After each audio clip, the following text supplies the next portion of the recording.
Hey everyone, it's Vanessa with Bon Butte. Today I'm gonna keep it real easy and we're gonna talk specifically about how to prep our pre-draw pencil to get the best results. Let's get started. The first tip that I can always give those who are learning to sharpen their pre-draw pencil is you have to start with the right carving tool.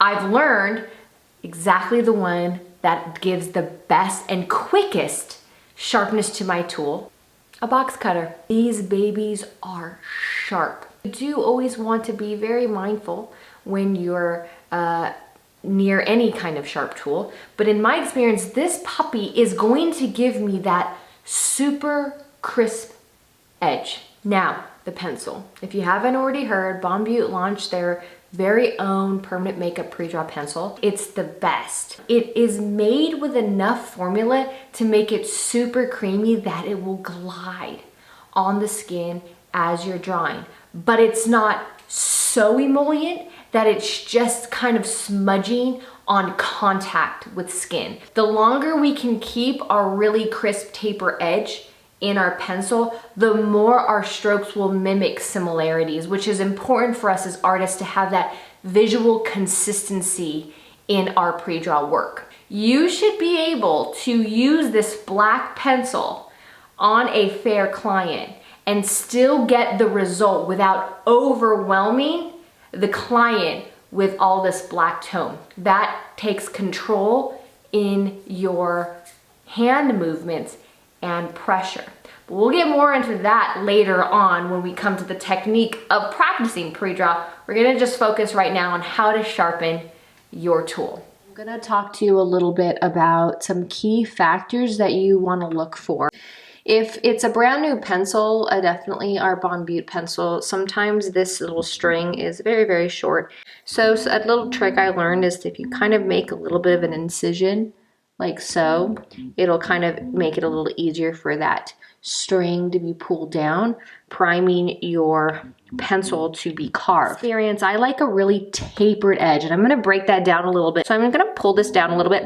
It's pretty long, but I wanna really kind of explain how this long taper can actually serve us in our work. You see me do this carving action, and you can kind of see my method here, where it's very carved, very concaved. And that's how you get that taper effect, okay? So I'm just gonna grab my pencil and I'm gonna gear up my fingers. Always put a little bit of a pressure underneath my pencil for stability. And I'm gonna take my tool and I'm gonna come down. I'm gonna start quite a bit down because remember, I'm doing a concave motion, curved. So I'm kind of curving by the time we get to the tip, okay? So I'm gonna just go for it.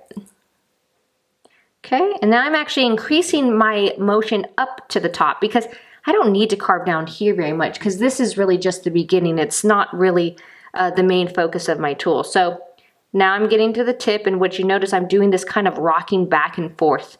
This is my way of being very gentle, but getting this real tapered tip. Okay? Flipped it underneath, even more gentle because we've weakened the pencil essentially because it's really thin. Then we're gonna go for the, again, gentle but firm. It goes like this. See that little tip? Yes, because we're blading with that tip. And this concave effect is what got us that crisp edge. Well, thanks so much for watching this video. I hope it was helpful. I'm definitely inspired of always bringing a little bit more support to those who are trying to connect with practices that elevate their artistry, but also center themselves back to what they're about and how they want to move forward in their career. Very, very important to me. Please let me know what other videos you want me to create. Again, I'm always here to be of service to my community, so it's helpful when my community gives back feedback of what topics you want to see me unpack in honor of your journey and insight. So leave comments, share, celebrate, connect. and I'll catch you on the next one.